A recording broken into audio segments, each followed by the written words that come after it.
আপনি কি কখনো কলকাতার কোনো নির্জন রাস্তায় হাঁটতে গিয়ে পেছন থেকে কেমন একটা গলা শুনেছেন?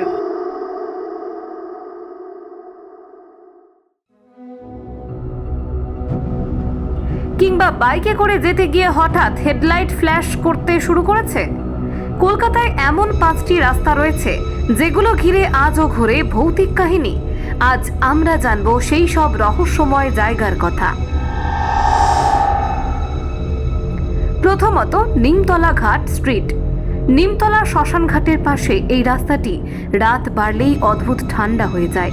বহুবার দেখা গেছে রাত 12টার পর এই রাস্তায় এক বৃদ্ধ সাদা ধুতি পরে হেঁটে বেড়ান, কিন্তু তিনি কারোর সঙ্গে কথা বলেন না, আর ছবি তুলতে গেলেই ধরা পড়েন না ফ্রেমে। দ্বিতীয়ত, ন্যাশনাল লাইব্রেরি রোড। এই রাস্তায় রাতে পুলিশ পাহারায় থাকে, কিন্তু বহুবার পাহারাদাররা শুনেছেন পেছন থেকে আসা মহিলার হাসি, দরজা বন্ধ হওয়ার আওয়াজ। অনেকে বলেন গভর্নরের প্রাক্তন স্ত্রীর আত্মা আজও ঘুরে বেড়ায় লাইব্রেরির আশেপাশে।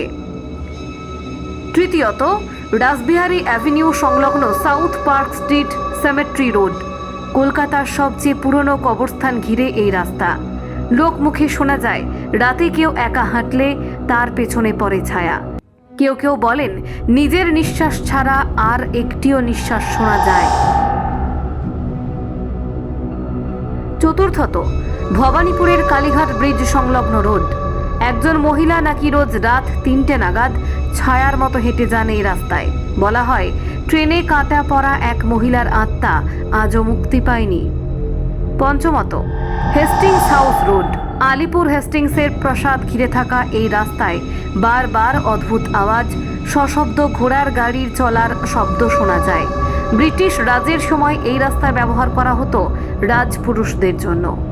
আপনি কি কখনো এই রাস্তাগুলোর কোনোটাতে গেছেন? কোনো অদ্ভুত অভিজ্ঞতা হয়েছে? কমেন্টে লিখে জানান আপনার গল্প।